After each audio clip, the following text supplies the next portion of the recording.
Hello, everyone. My name is Jason McGarva, and I'm here interviewing Dario Paniagua. Dario is an expert in crafting visual metaphors and also teaching other people how to do the same, whether you are a graphic recorder, whether you are a public speaker, or even if you're a coach who uses metaphors in your work. Dario teaches people how to train themselves to be able to think in metaphors and to create them on the fly very deeply, very beautifully in order to convey the message that you want to convey. I first learned about Dario through an email newsletter from Doug from verbaltovisual.com. Doug is one of my favorite teachers. He teaches people the art of sketchnoting. Uh, Amazing YouTube channel, really great newsletter. Highly recommend you check him out. And I was inspired by Doug's recommendation of Dario to investigate more about what Dario does. I looked through his YouTube videos, got on his newsletter, and I thought this is somebody that I would like to learn from because I was just talking with Dario. Whenever you're learning a skill that has a lot of nuance to it and a lot of different parts and subparts, it's important that you become aware of what those sub skills are. For example, I play volleyball, and one of the things that you can't just get better at volleyball, right? You need to know what it is you're improving. So one of the things you can improve in volleyball is learning how to increase your vertical leap so you can jump higher and spike the ball down, right? Another thing you can work on is the form, which with which how you hit the ball when you serve it. You can dent it with the back of your hand and make it wobble in the air. There's all these sub skills that you can improve, which then brings up the whole thing called your volleyball game. And similarly, I think that there are sub skills that can be learned that can make your ability to come up with metaphors on the fly, both verbally and visually and in your art.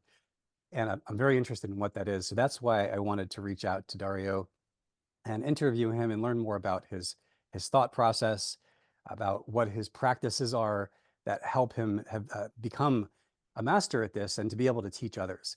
That's one thing I really appreciate about him is that he has a business teaching others. Anyone can be a good performer if you just put the practice in, but it takes a commitment to mastering theory and really understanding your subject in order to be able to help lift other people up. So Dario, thank you for being here with me and hopefully through a lot of people on the internet who get to learn about you through this interview. Welcome. And I would Thank love you. to, my pleasure. Thank you, Jason. And thank you for the introduction. Thank you very much. Of course, welcome, welcome. So let's assume that a person watching this has never heard of you. They don't know anything about what you do.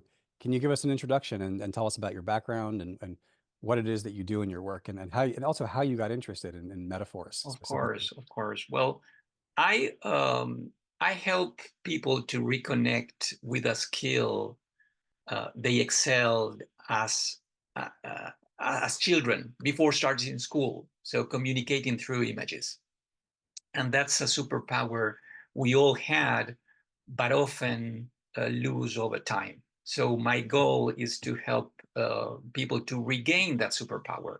So awaken that curiosity and develop the ability to make connections without fearing the absurd. Uh, I came from the advertising industry.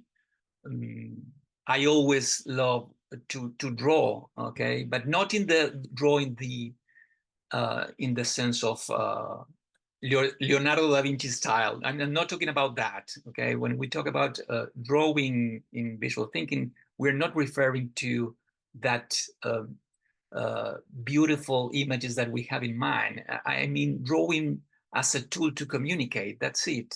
To communicate in a very simple way. And that's exactly what I teach people. I teach them to reconnect with that.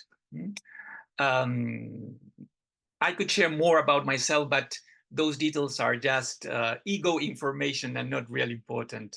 The important thing is just that. Is just that. Wonderful. And I would love for the person who's watching this maybe to help self-identify a little bit. Can you tell me what kind of people tend to come to you and want to learn from you? Like what different professions are interested in learning Sure. how to learn how to think in metaphors, how to create them, and what kind of professions do you think like would benefit from this? Besides Okay. advertising for sure, yes. But what else? Yeah. Well, I have.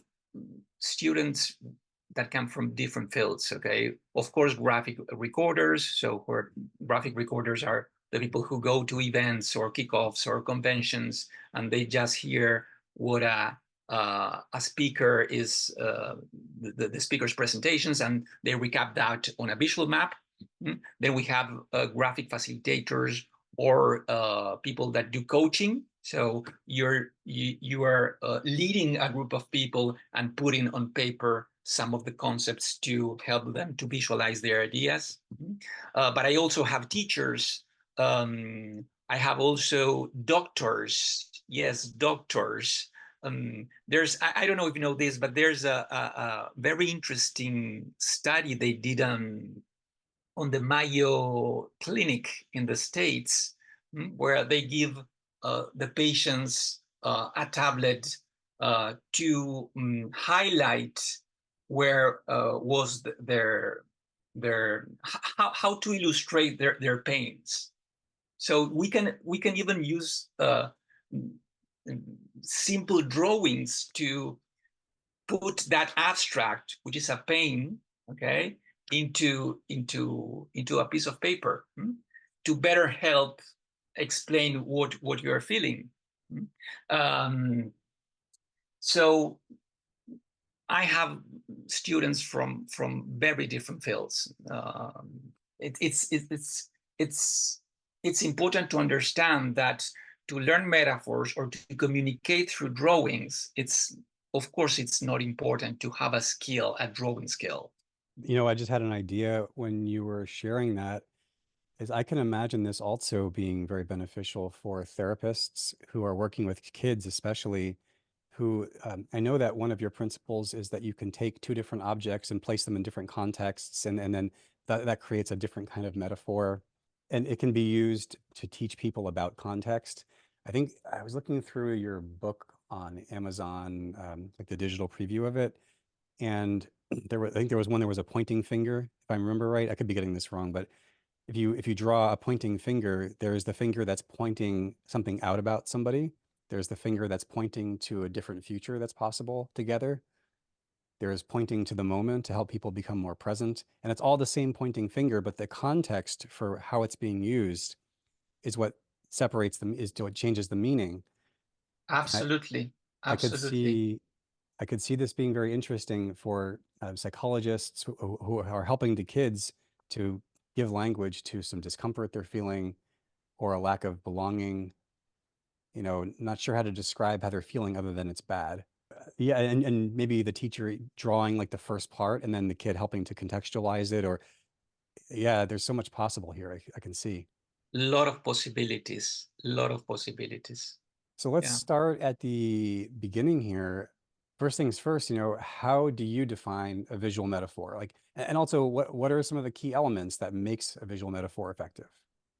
Yes, an image to be considered a metaphor needs to be an image that the viewer is meant to understand as a symbol for something else.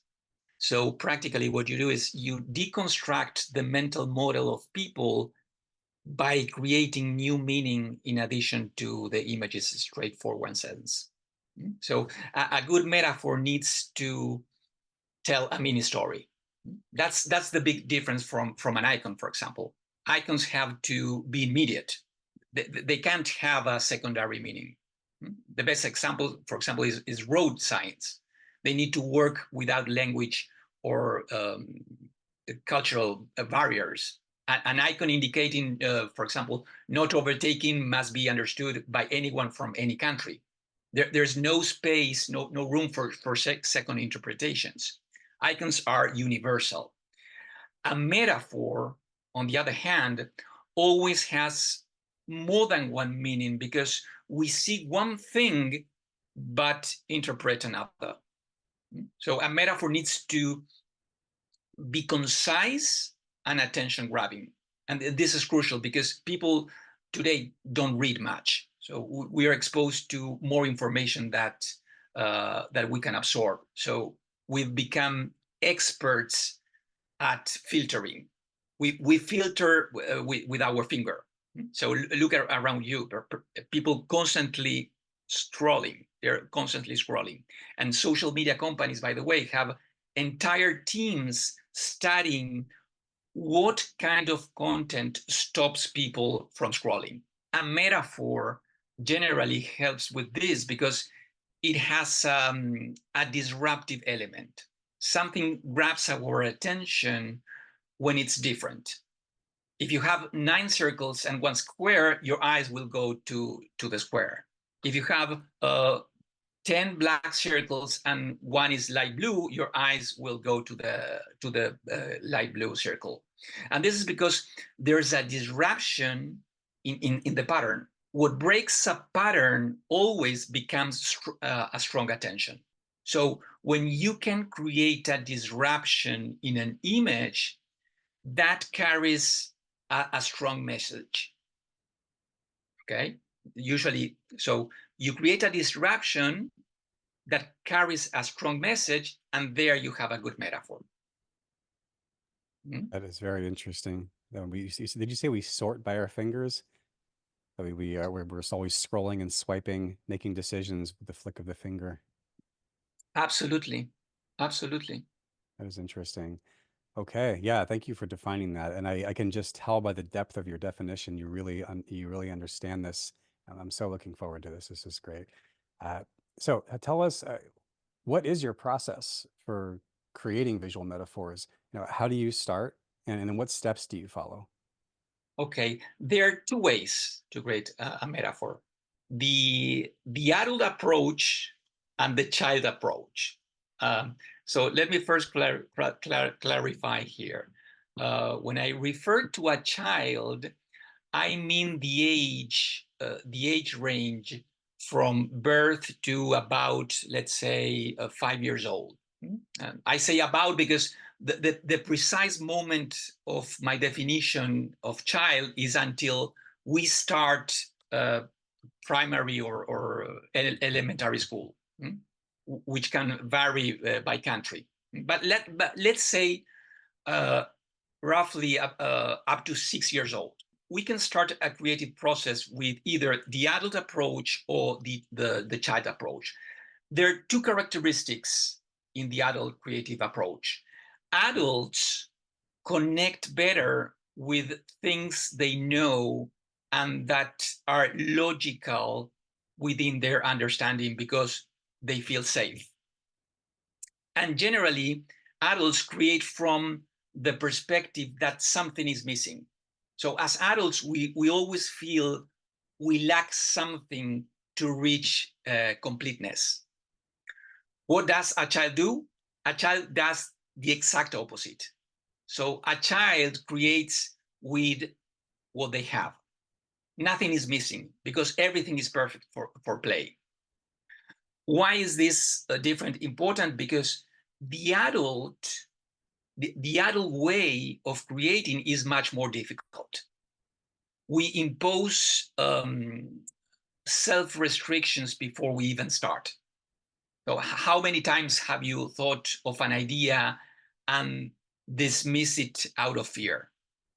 Fear is the worst enemy we have. Fear of judgment, fear of not being understood, fear of being too simple, fear of being too complex, fear of following through. So, and that's why so many ideas never happen. Yeah, they never see the light of day, to use a more metaphorical language. So, in fact, an idea without execution is not an idea, it's a thought. The child approach is that everything is valid.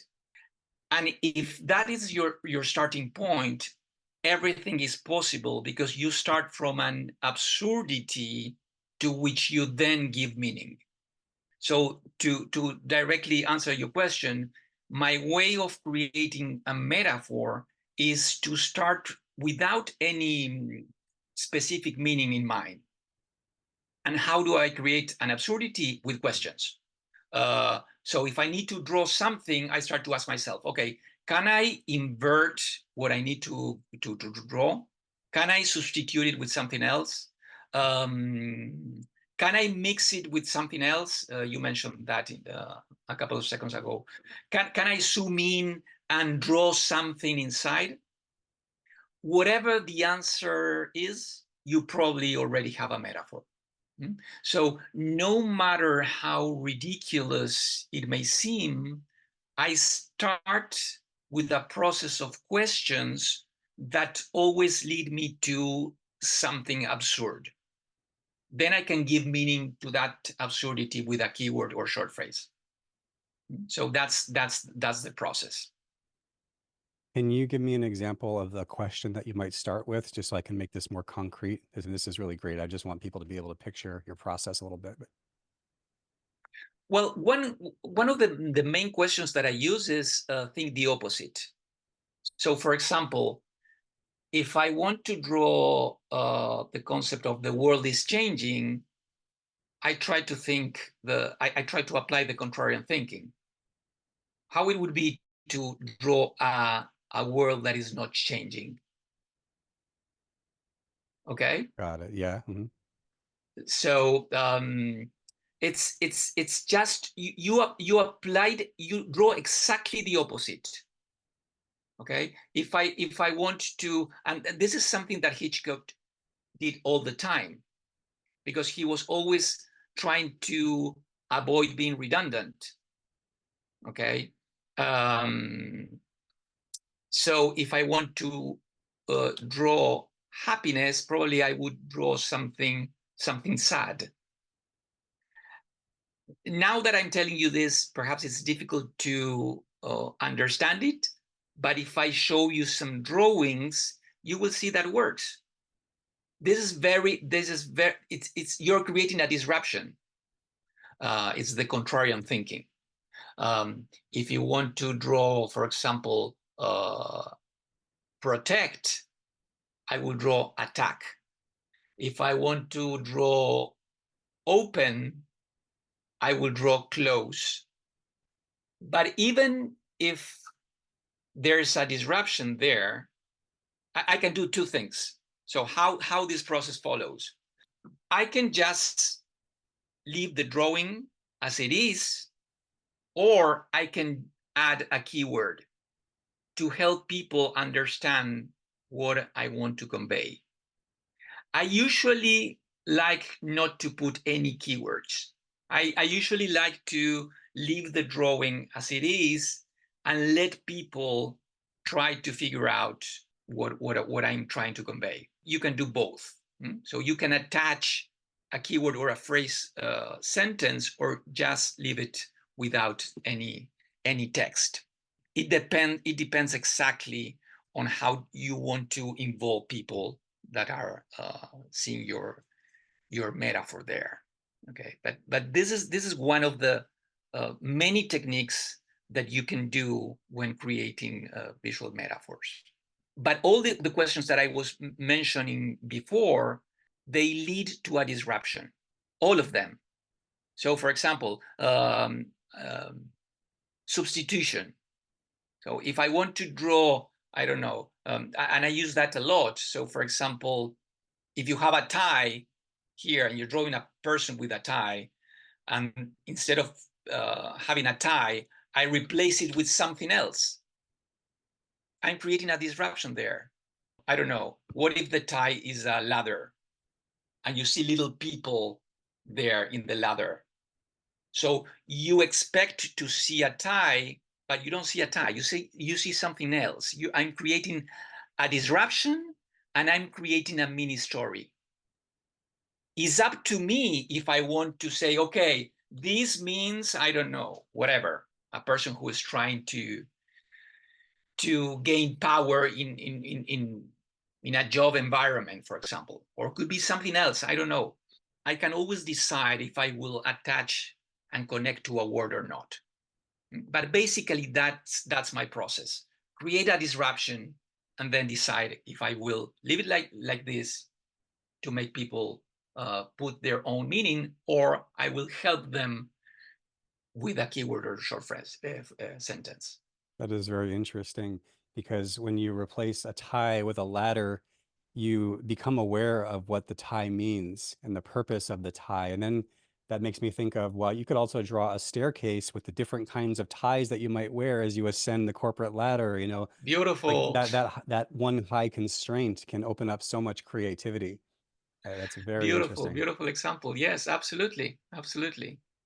And Well, as you can see, when you start also sharing these ideas with others, you can it's like I always say, it's like playing with Legos. Okay, you can come up with great ideas, great ideas. for sure. And I could see this being useful also for one, for the artist who is sitting there with their pen and paper or their iPad and their Apple Pen or tablet, and they're drawing things out and they're wanting to create new and different disruptive messages. But as somebody myself who facilitates groups, I could see this being useful with drawing something and saying, well, what could this mean? And what does that mean? And what does that mean about this situation? What does this mean about you and your role? What does it mean about the choices you're making?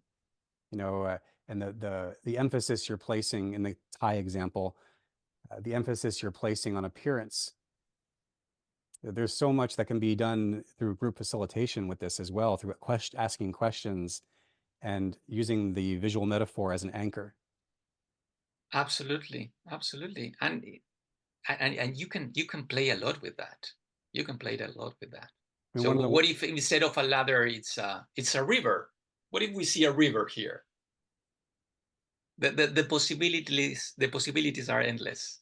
Are one endless. thing that comes up right away, a very famous example of this in religion is Jesus's statement about before you judge the speck in your brother's eye, take the plank out of your own eye. Mm, And he even and I'm not saying this as a religious person, I'm a spiritual person, but like he even had the proportions correct, because we often get super triggered by things that we see in other people that are in ourselves, but it's a little mm, bit in the other person, it's very big in ourselves usually. And so that alone could be a very interesting topic for discussion, because you have the plank in the other person's eye, the speck in your own eye, and then that could lead to all kinds of discussions. What do you think might cause someone to not be able to see the speck in their own eye and only see the plank in the other person's eye? Just starting with that metaphor, so much interesting discussion could happen. yes, And I think honestly, like that would make for a more interesting religious ceremony if we all, absolutely, you know, if we made it very personal. absolutely, absolutely. So how do you identify like the main message or the concept that you want to convey through a visual metaphor? Okay, you always need to create anchors. And by anchors, I mean at least one element that is recognizable to the culture of the person you're speaking to. And that creates a connection with them. But you don't just settle for the element that your audience will recognize. You use the familiar element to create your message and connect with them. But then you always apply a disruption. Let me give you a simple example to illustrate this. So let's imagine that the message I want to convey is that peace can only be achieved through dialogue. And the dove as a peace symbol is an iconic symbol that everyone will recognize. But if I use it to create a message, it will be ignored by my audience because it has become a cliche. So the trick is to use that cliche because everybody will understand it, but to apply a disruption. So the dove of peace is the anchor that fixes the meaning of peace in my audience's mind, and the disruption can be, I don't know, that the body of the bird is a speech bubble. It's like I said before, it's like playing with Legos. You build and deconstruct to construct a message, but it's also a game, because if you play that playful approach, you're lost. That is interesting. As soon as you said the thing about the dove, what immediately came to mind for me was a dove is beautiful, but it still flies around and craps on people and on their cars. So in what ways does someone's attempt at peace still cause a mess? Hmm. And I could see that being very interesting. Nice. Yeah. Nice, nice, nice, nice. Well, there is when ex excellent example. We always need to be careful on the things we draw, okay? So it's not the same to draw a white dove.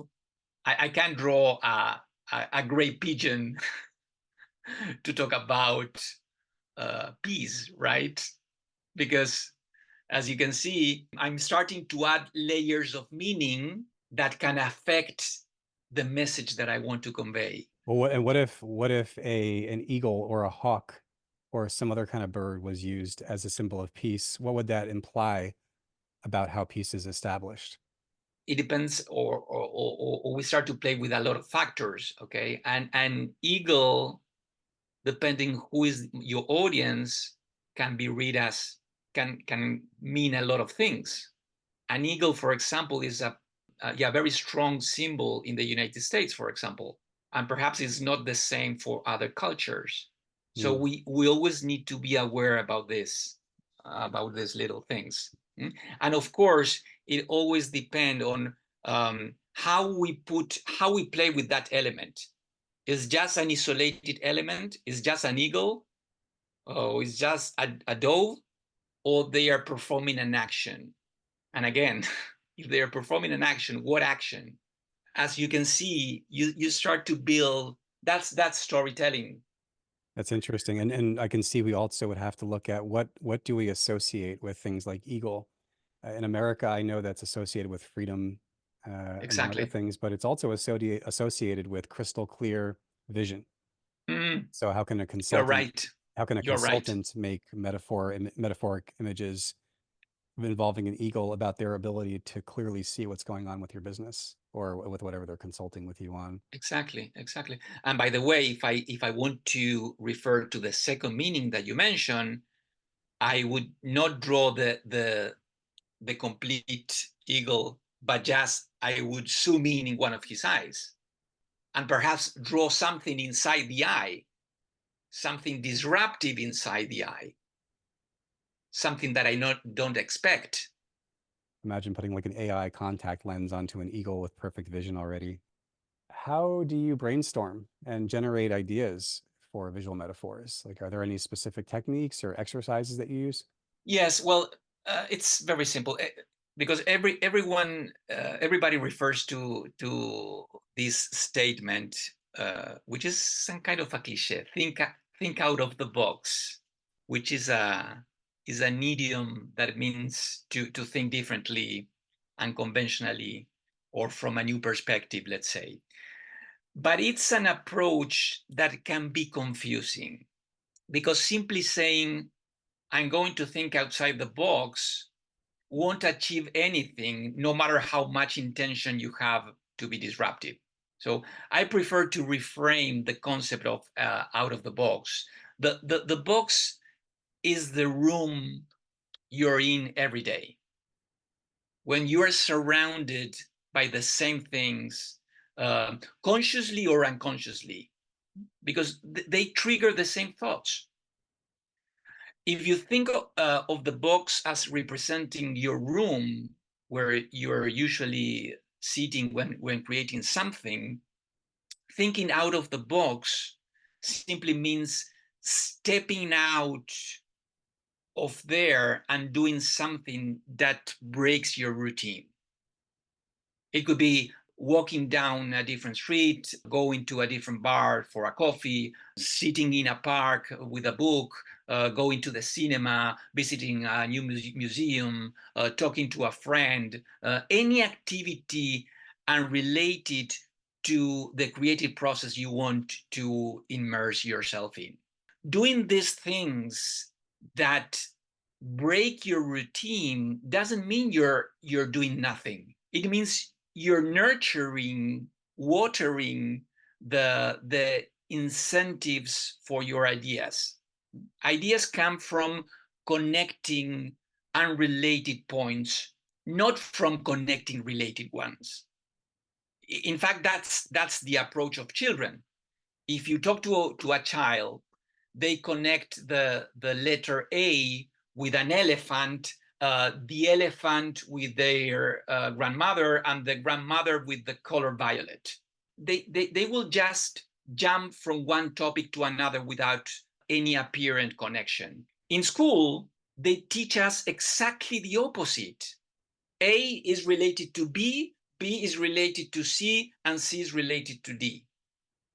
And after so many years of being bombarded with these concepts, we have a great resistance to connecting things in a bold and different way. We are very conservative in our thinking. When you talk about this idea of thinking outside the box, like so many ideas come up because it's hard to think outside of a box that you are not aware is limiting you. And so I can imagine a situation where we take an idea that might be limiting us. For example, how people think about reproductive health is an example, or how people think about how to handle bullying in schools. Mm. And what if the walls of the box that you're in suddenly become see-through and you're able to see how does that change things? What does having see-through walls even mean? What would that look like? Does it mean looking at how other cultures approach things? Does it mean gathering the insights of other people and then looking at the limitations of our own thinking? What is a see-through box compared to one that you think is the actual wall? There's another piece to this, which is there are people who aren't aware of that limitation of the box and who haven't agreed to be limited by that box. Mm. Mm. And so You're they do right. things that are disruptive and that You're right. people think are impossible. Like an Elon Musk would be somebody like that.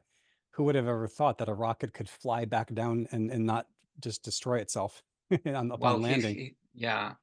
He's a good example of thinking without restrictions. Absolutely. He thinks the way he thinks is like the as we used to think in our childhood. Like I would love to give you an example about the bullying thing. So one of the things I've done in my own life is I've taught communication skills for over Mm. 20 years. And I am somebody who dealt with a lot of bullying growing up. Mm. I didn't find out until I was in my mid 40s that I was on the autism spectrum and have Asperger's syndrome, which makes it very difficult to perceive social signals and also Mm. makes it difficult to perceive rules that other people are bound by that I'm not even aware of, that I had to learn manually. You know, for example, let's say if you're walking someone out to their car and they're jingling their keys while they're talking to you, a lot of people assume that that means that they want the conversation to end without necessarily them saying anything. You're supposed to just know that. But how do you know that if you don't know that? Right? People on the spectrum need to learn that that's what it means. So that's an example of a box that a lot of people have agreed to that people on the Mm. spectrum have no idea about, right? So with bullying, I have a different idea about how to approach it. Uh, as somebody who I grew up in New Jersey, where there's a lot of bullies where I grew up, okay? And one of the solutions that people have come up with for how to stop it is to tell them to stop, or to offer consequences, or to threaten to arrest them, or kick them out of school. But if something is going on at home that is transforming a kid into a bully, then telling them to stop will only make them stop in front of the people who can stop them. You know, it won't make them stop when no one's looking. And this is where you get into cyberbullying. So we've Mm. seen that telling bullies to stop has very limited effect, right?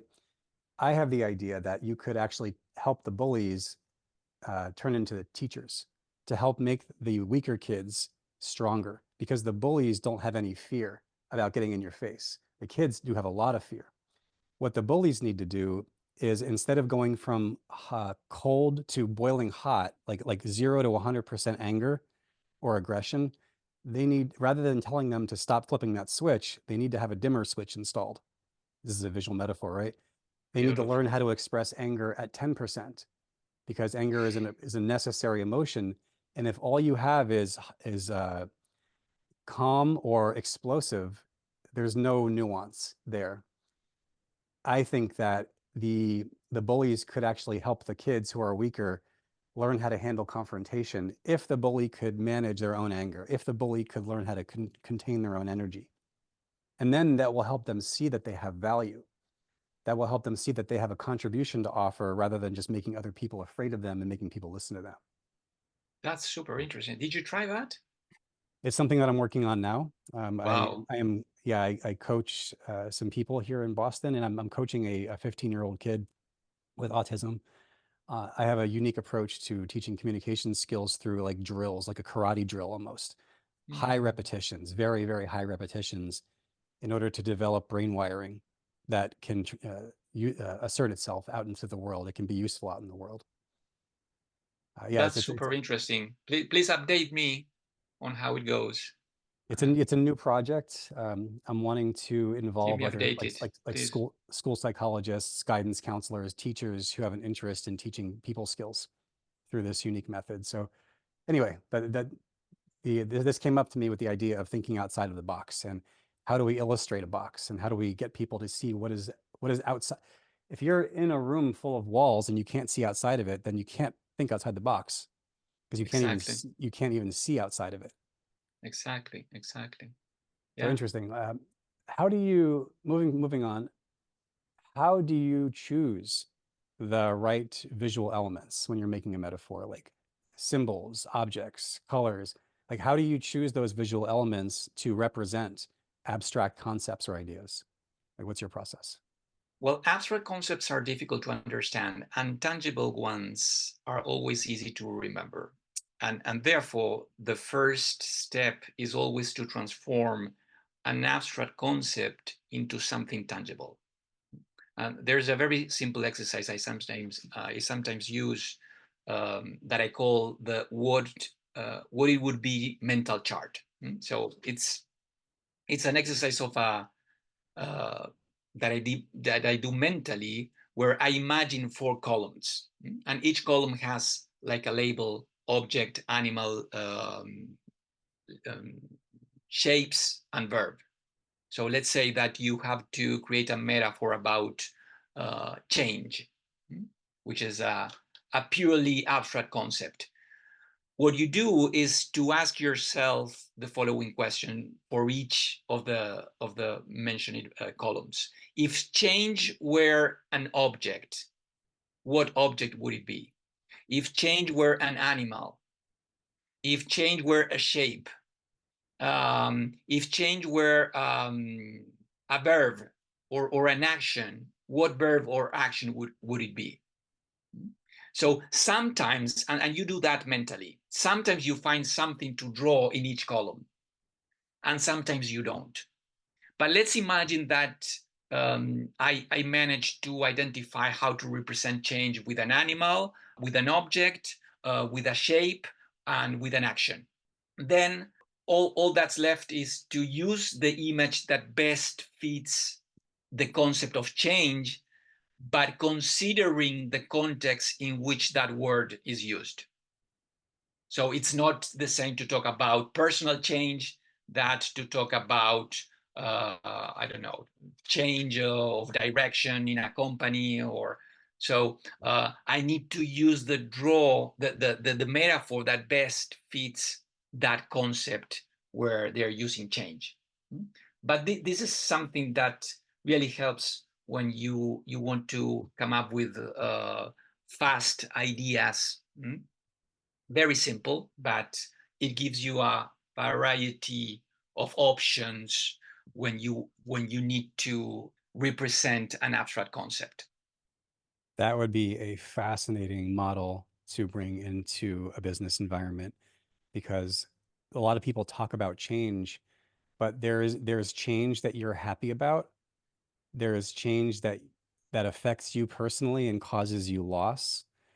There's change that benefits the larger group but causes personal harm to a small amount of people in that group.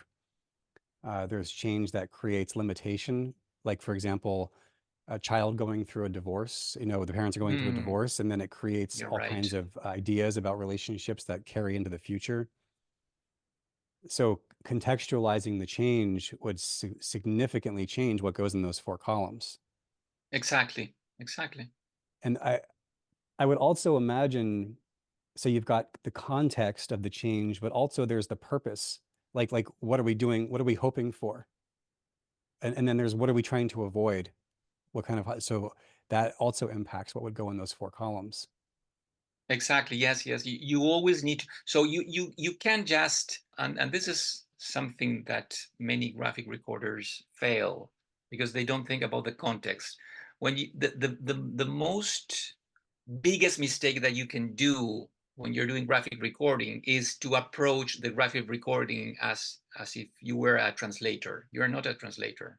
It's not that they are saying words and you just do drawings for each word that you're listening to. You need to understand the context. You need to understand the context. You need to understand the topic. You need to understand a lot of things about that speech in order to correctly transform that into a metaphor, into a storytelling. Mm? And you, Otherwise, it's like many people when I see a lot of visual maps, they fail on that. So it's like okay, I put an icon here, I put another icon, I put another icon. It's like doing a shaker, and then I throw everything in a canvas, and then you see those images, plenty of icons, but I'm not telling a story. I'm not telling a story. That's not visual thinking.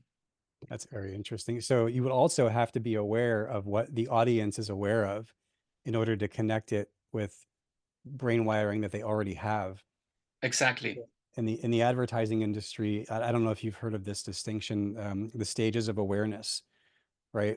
A person, let's say a person has back pain, they are aware of, they're symptom aware. They know that they have back pain.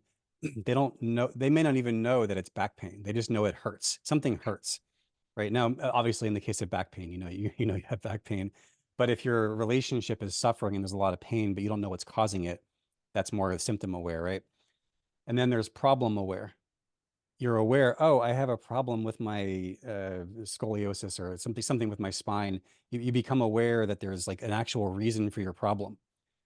And then you become solution aware, I believe, is the next one, where you start to become aware that there are solutions for this. Oh, there's Tylenol, there's Advil, there's surgery, there's yoga, so different solutions, right? And then there's the most aware stage, which is people are aware of all that stuff that came before it, and they're aware of your stuff too, and how it stacks up against all the options. Like people are aware of Lamborghini and Porsche and Ferrari as options for a luxury car, right? That's the most aware stage. And one thing that I have seen, you probably have seen this too when in your work with advertising, a lot of coaches or entrepreneurs who don't understand this, they assume that everybody is in the most aware stage. They You're right. assume Yeah. that everyone understands how important their solution is, when actually all the person knows is that their back hurts. And so your messaging has to communicate, here's the symptom. If you're experiencing this symptom, it's likely because of this problem. And this problem has a lot of different solutions. Here's what you may have tried before that didn't work. Here's why it didn't work. And this is where I was trained as a copywriter. So I'm trained to create the whole presentation to explain all this stuff. But I'm very interested in figuring out how to do this more concisely with metaphors. Yes. Yes. Simplicity. It's all about simplicity. Doing, I mean, keep things simple, right? That helps a lot. We tend to overcomplicate things. And as you said, we assume everybody will understand. And no, it's not like that. It's not like that. Uh, And you mentioned something that we assume that people will understand. And so the role of the educator is to help make you understand what's in my head that you need to exactly. know, as opposed to here's a visual metaphor, here's a situation. What do you know about this situation that maybe I don't know? What do all of us know that we can contribute using this metaphor as an anchor? Absolutely. We need to guide them. Yeah. Yeah. Okay, so let's actually show some people some things. Can you share some examples of successful visual metaphors that you've created and explained why they work so well? Of course. Okay, for those at home, I'm going to share my screen.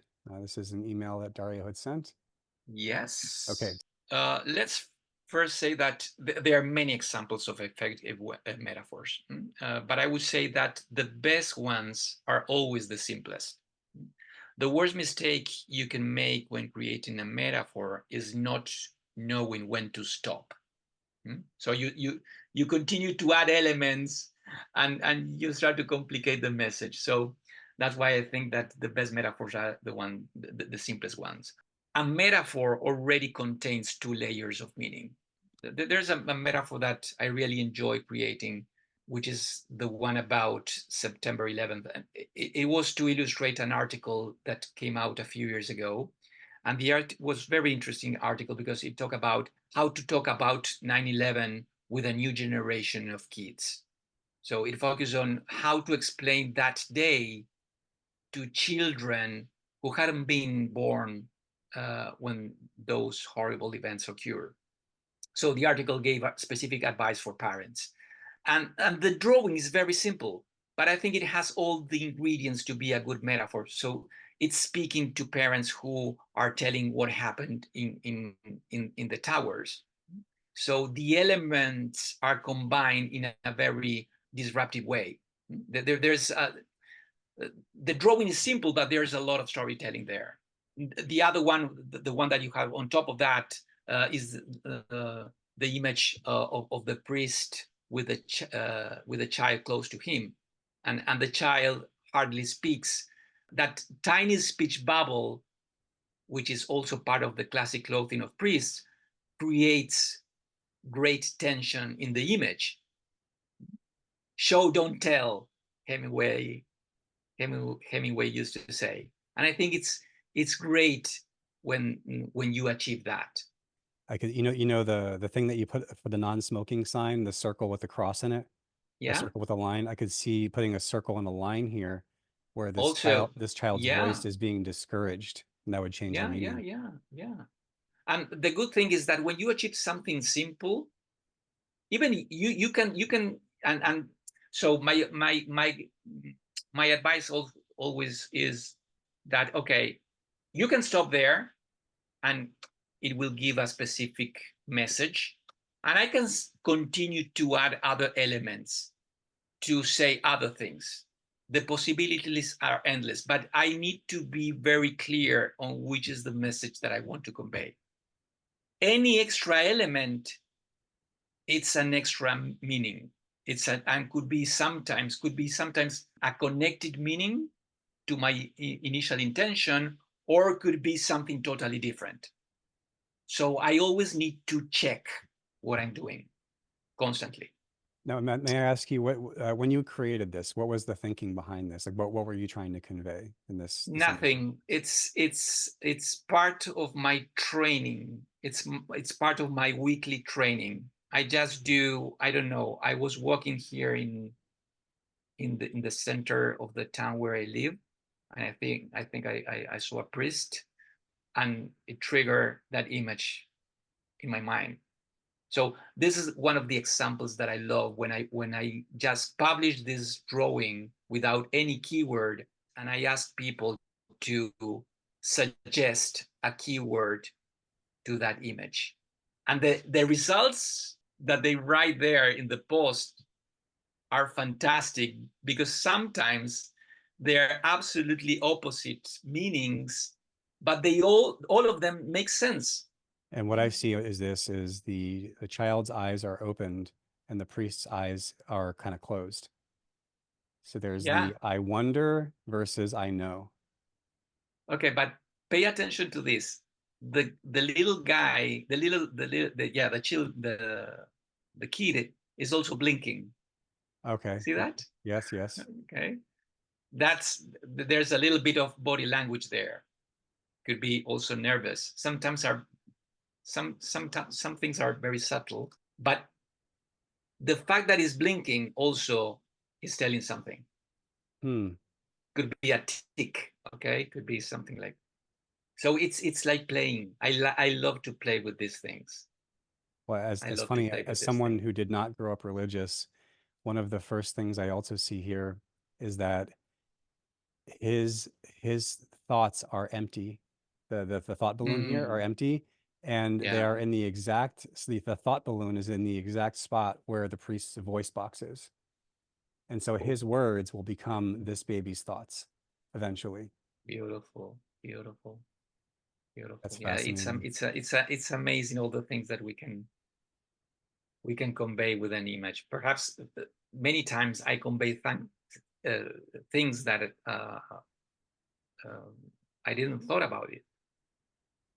That's the value I am of when facilitating groups of people, which I assume you've probably encountered now that you're teaching this. Yeah, yeah, Other people see things in your imagery that you'd never even thought of. absolutely, And absolutely. to And me, that's one of the more rewarding parts of being a teacher, isn't just in sharing my own wisdom, but in drawing out the wisdom of others. You know, let's let's continue down here. What else do we have here? Okay, tell us about well, this. well, this is another one. So there's not any specific message here. So what do you read, for example, here? What is your interpretation about this one? Let me sit with it for a second. I don't know Keep it too much simple. about. Just think about a keyword, not even not even a phrase.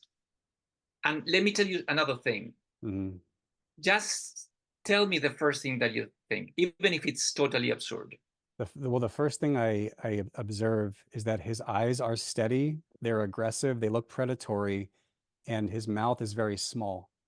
Yeah, And so there's a smallness of the message that he's conveying, but a largeness of his vision and focus, not largeness in terms of what will benefit the world, but there's a big difference between the size of his eyes and the size of his mouth. I see the mustache acting as a thought balloon. So the almost like the mustache has become a symbol of a certain kind of way of being in the world. exactly, exactly. And good point about the difference about sizes. That's something that I constantly play with. So playing with contrast. If I draw something very big, you will probably spot something that is very small. And when you do that, you're creating hooks. Hooks are important because they set areas of your drawing where people will focus their eyes. They will focus their attention. Interesting. And I can see you use the rule of thirds here in your framing.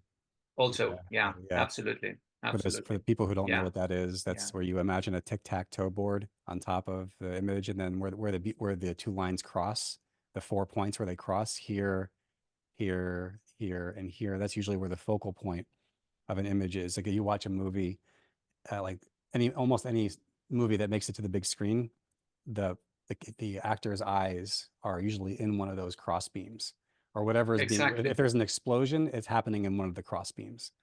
exactly, The eye just seems exactly. to be drawn to it. Okay, and is there more about this before I move to the final No, one? no, no. That was another of my exercise, weekly exercise, just to play. Something that we really forget uh, in our adulthood, to play. So there was not any intention, specific intention. Got it. Okay, tell us about this one. This has got a lot going This on. one was it's like a animated graphic recording. Okay, so it was a speech. By the way, it was not a speech. It was a short video from Greta Thunberg and George Monbiot. It was one of the first ones where I start to explore what can I do with simple animation. You know, when people talk about climate change, they usually use the world, and that became a cliche. Okay, and I said, okay, how can I deconstruct that world? What if the world is a school? What if not only a school, but then what if each of those parts can become something else, or can happen something else? To talk about these three values she was mentioning in that video. Okay, she was talking about protect, she was talking about fund, she was talking about restore, and I just play metaphorically with the different parts of that world slash school to try to represent the things she was mentioning. It's like reading a comic, but again, with one element, and that's what animation allows you to do with one element. So you can create a sequence. It's not just one frame. You have the possibility to build a little story. But it was really interesting. And as you can see, I'm always trying to keep things very minimalist. Just one color. Perhaps I play with white to give light, and just one stroke. So the lines always have the same stroke. I don't want to get lost in details. Aesthetics is the second thing. The first thing is always the message. I'm curious about this piece right here on the top left, because this implies like the earth is a shield that's also protecting us. And so Yeah. she's holding the part of the earth like a shield, but then there's an an active role she's playing in this protection. How did you come up with a bunch of different ways of showing this and then decide on this? Like, how did you think of her holding the earth out as a shield, as a part of the earth? No, I mean, it was really, I tried not to think too much because and when I do these things, I put a limit on my thinking process. Because if I give too much time to think, my brain is going to search in my cliche library collection, in my internal cliche library collection. I say, okay, I will come up with a concept for each of these concepts in, let's say, 3 or 4 minutes, and I'm not going to judge the results. Got it. That's usually my process. So there was not too much thinking here. It was quite simple. Well, Okay, it's just protect. it's an Yeah, tell interesting me. inverse, like because her message is like we need to protect the earth, but here you flipped it, where like the earth is actually the thing that's protecting us. Exactly. And Well, reading into that's that. the thing, the opposite technique that I was referring to at the beginning. How do you ensure that your visual metaphors are easily understandable and that they resonate with your target audience? Well, the images you see are always understood or read according to two factors. The first factor is your culture, so where you come from, where you were born, your education, how your family raised you, etc., etc. And second, your past experiences, events that have leave a mark in your life. These factors are like two subconscious scans we make every time we see something. So, for example, if I show you an image of Pope Francis, it can evoke love, it can evoke hate, or total indifference, depending on whether you are Italian, Catholic, Muslim, or American, for example, your culture. So now imagine that you grew up in a Catholic family and you were abused by a priest when you were young. Any religious image I show you will evoke negative feelings. With all this, I want to say that I can more or less make a metaphor understandable, but I will never know what that image evokes in you. This is super important. So, in other words, with everything that we create, there are factors we can control to some extent because they are objectives, they're objective, and there are other subjective factors that are beyond our reach. Does it make sense? Oh, absolutely. Yeah. The meaning that we make is unique to us. There's cultural meanings, Exactly. but especially with something like religion, where there's so much variation in people's experience, Absolutely. we're not going to all agree for sure. Absolutely. Absolutely. Wow, that is interesting. So I'm thinking about the religious symbology and the different meanings that would evoke. There's so much I could say there. Yeah, Okay. a lot of things there. A lot of things there. In my own work teaching communication skills, one of the most popular things that I teach actually is not the how to do something, how to do something well, how to do the best practices. You know what most people are excited to learn is the things that are commonly done wrong that they might be Mm, doing wrong that they're not aware of.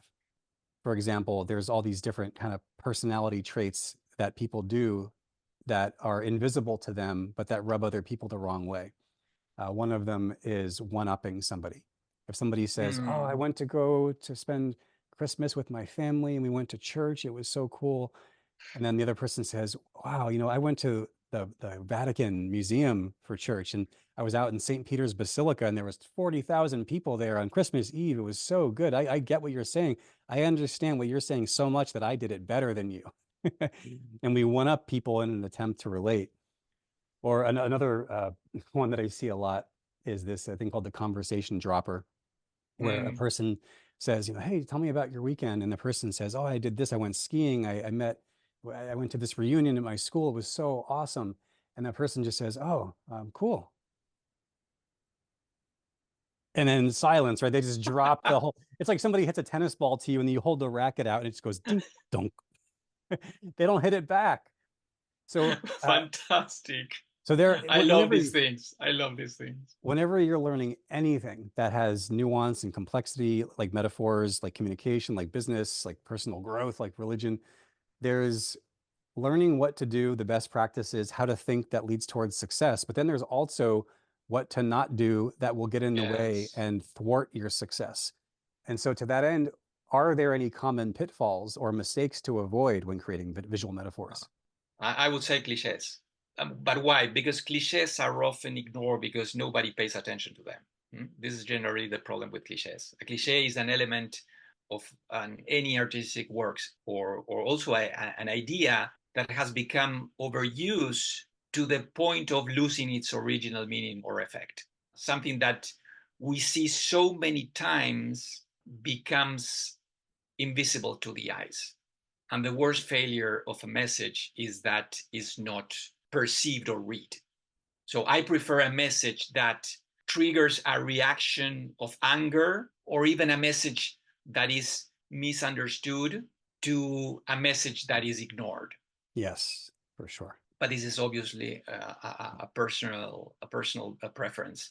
If a message is ignored, I have failed as a communicator.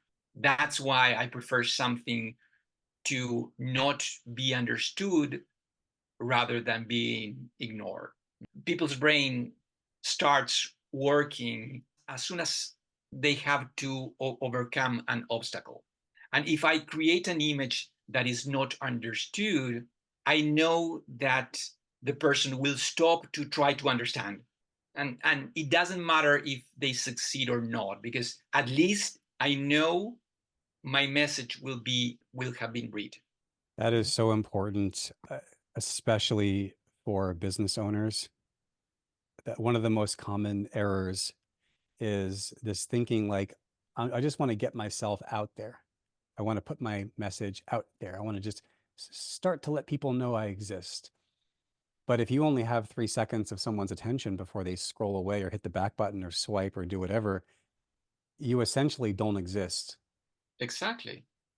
right? It's really worth the investment of time and effort and money to create messaging that captures someone's attention for a moment and gets them to consider working with you or Yeah, learning from yeah, you. yeah, yeah, Very yeah. important. That's why disruption is so important, because by default nobody cares. That's that is a very important thing. I hope people heard that. By default, nobody cares. Wow. Yeah, just to start by assuming that is actually but then also to, Absolutely. it's like nobody cares about the thing you're saying until you can connect it with something that they do care about. Exactly. So in your experience, I study storytelling. I'm very Mm, interested. In America, we have this thing called the Moth. I don't know if you ever heard of it. mm, It's a 5 minute story slam where you share stories from your life. I'm very interested in storytelling. And the guy that I study is Matthew Dix. I don't know if you ever heard of him. He's won no. more than 50 Moth competitions.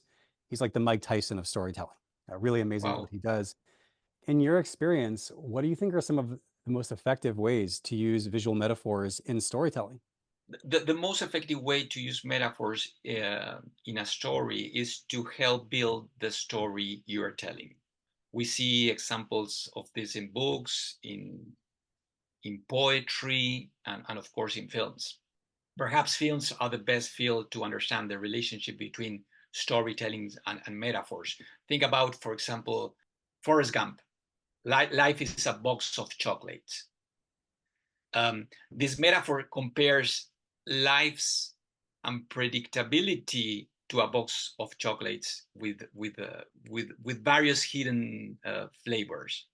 But not only that, if you pay attention, the entire movie revolves around that metaphor.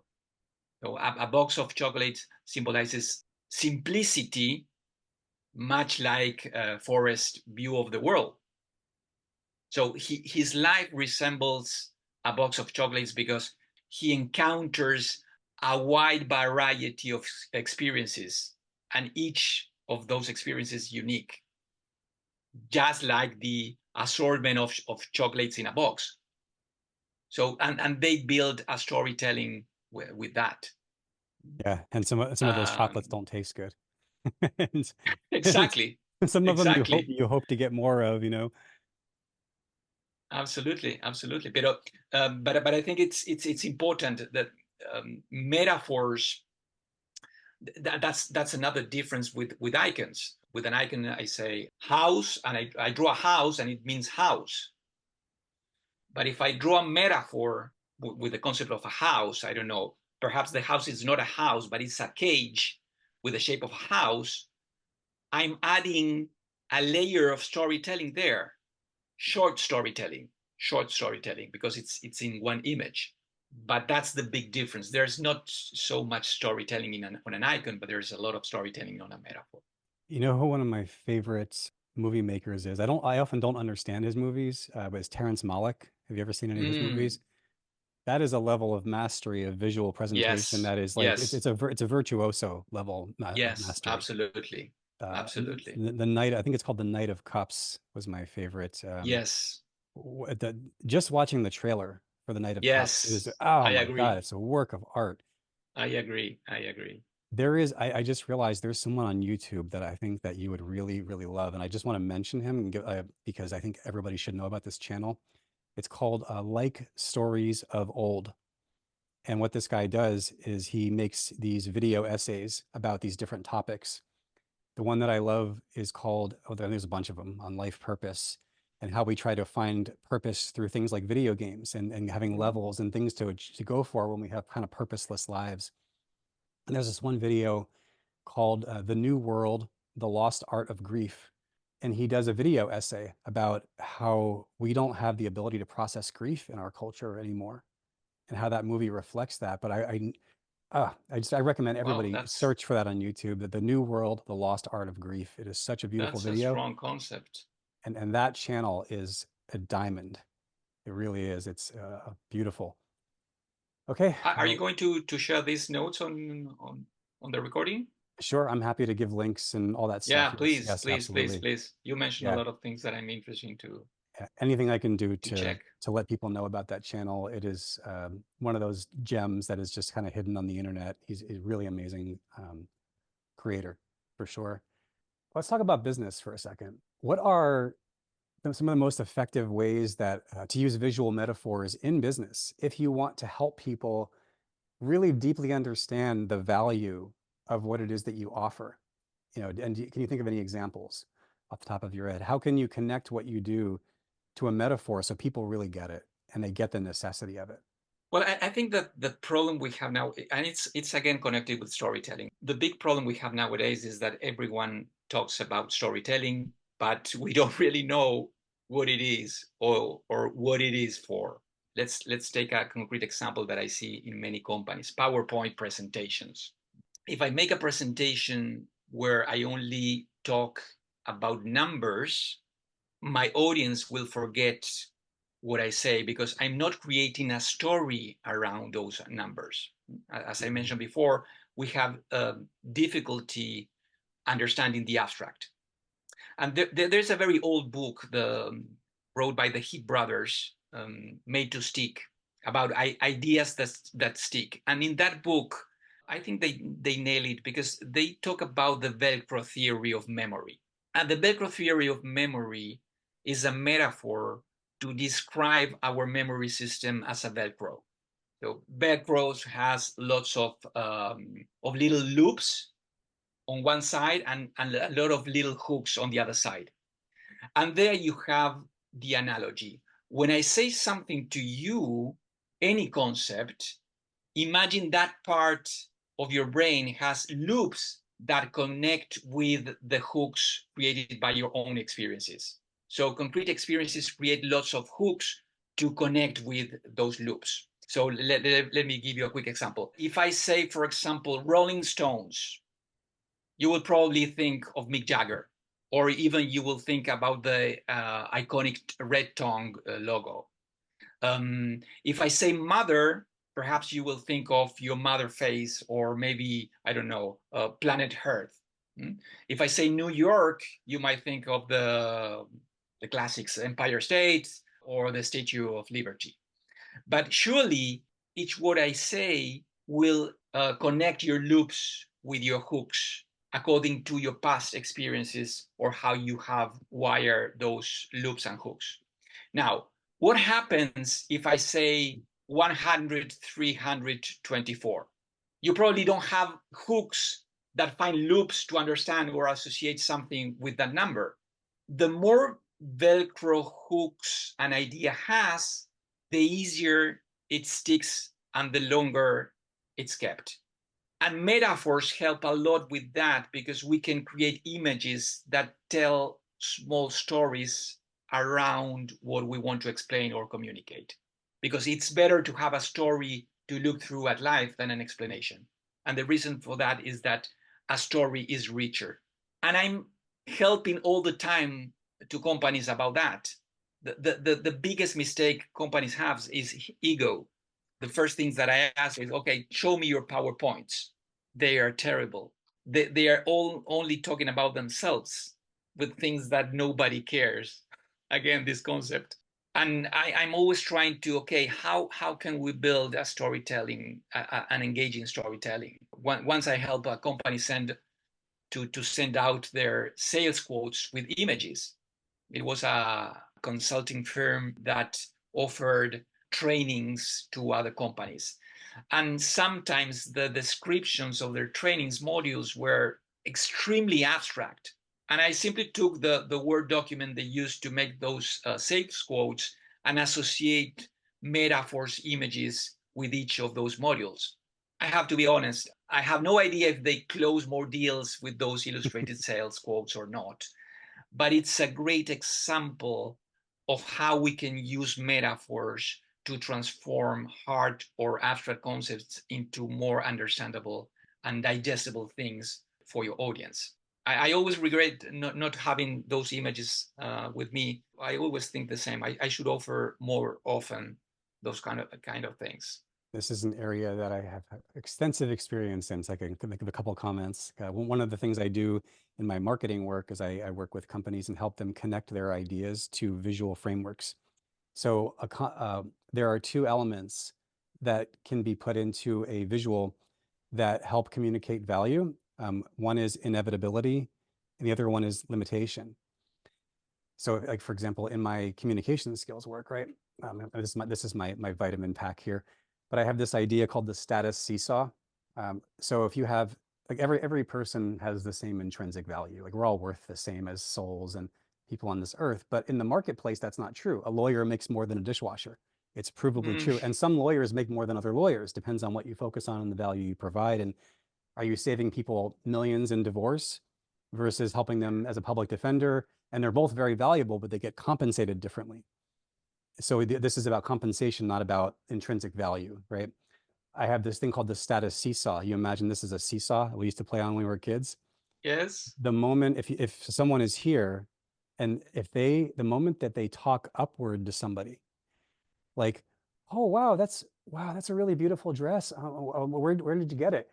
As soon as you talk up to someone as if they're more valuable than you, you automatically put them in a position where they look down at you.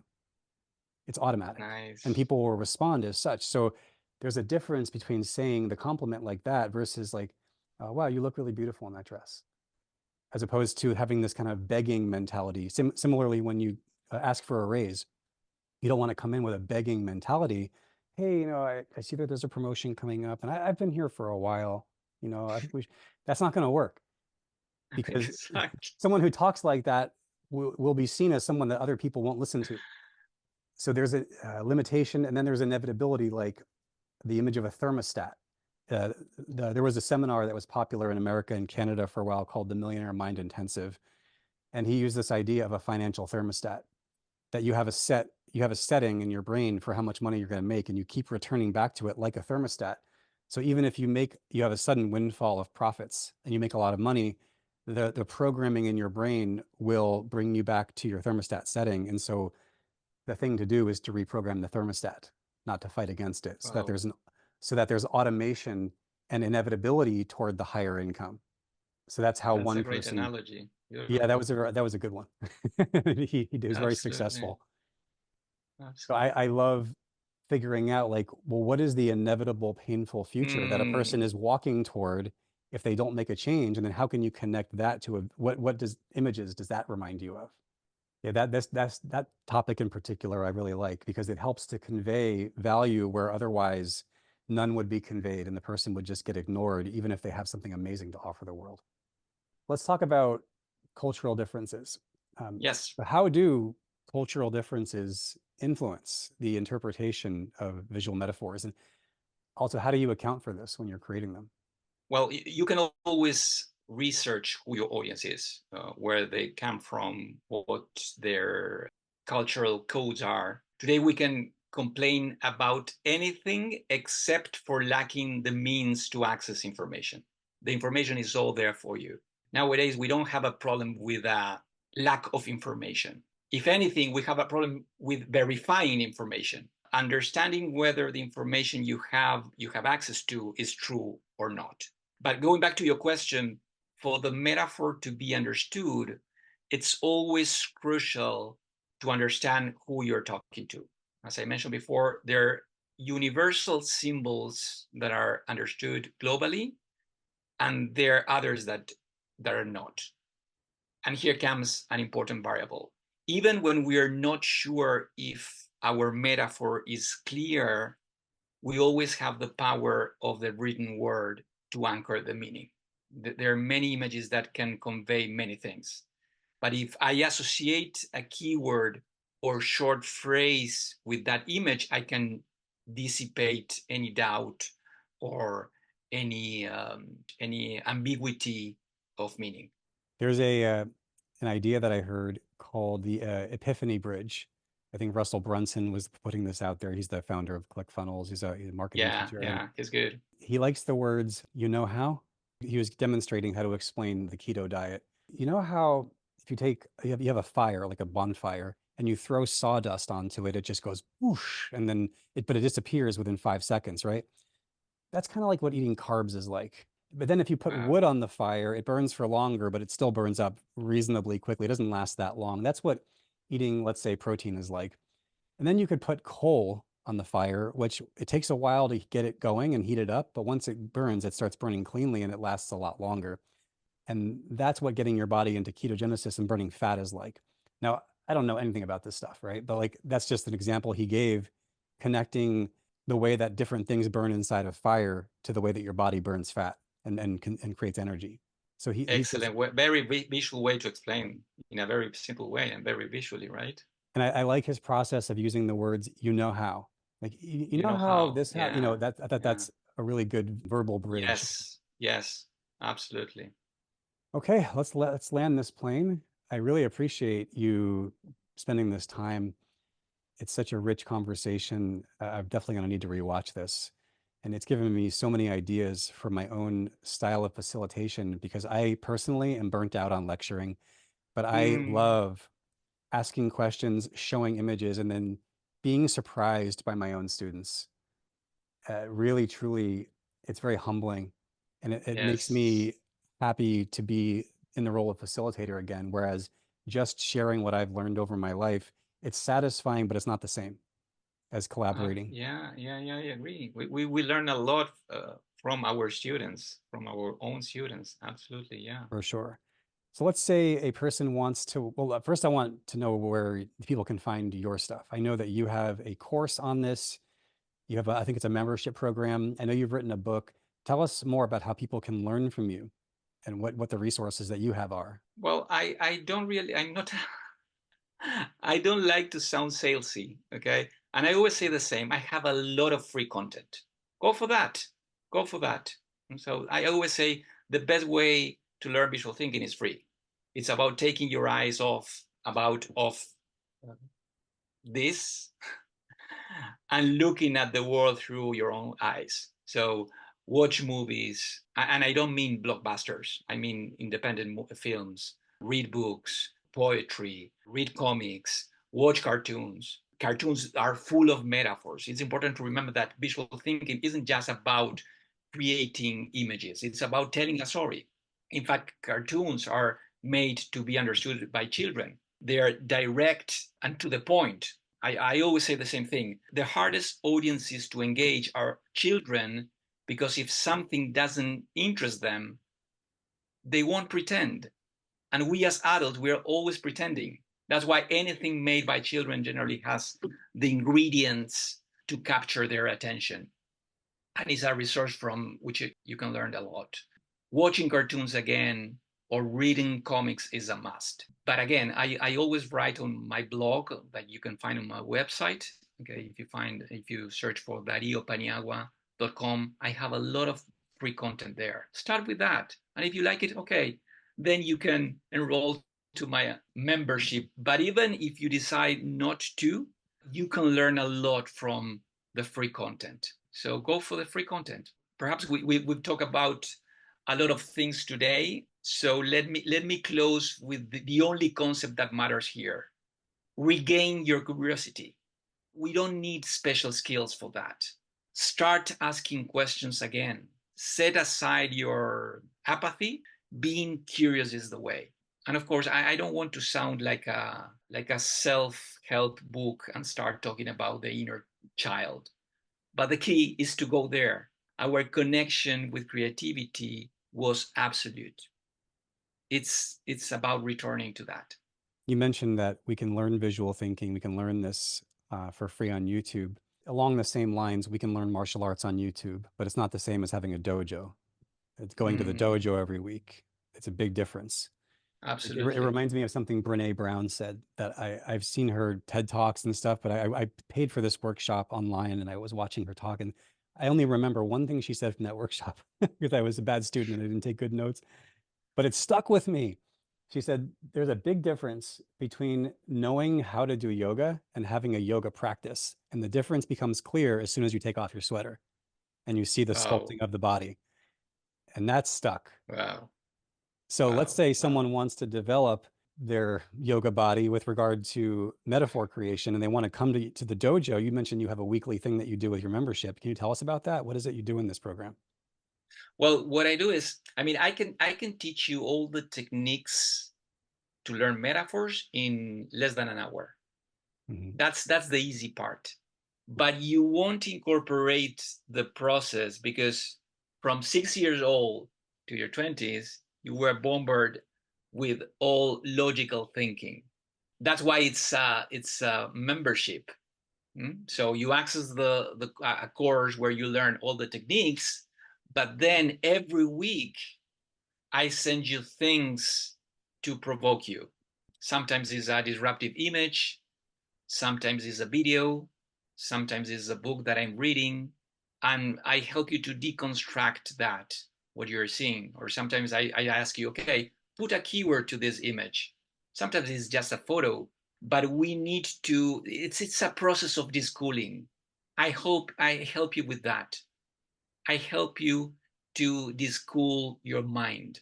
D-school. You said Deschool, exactly. like to unravel the schooling that you've gotten. Exactly. Remember at the beginning we talk about rational thinking, okay? They say to you, okay, the sky is blue. No, the plant is green. No, color inside the lines. Because up to that moment, There were no rules.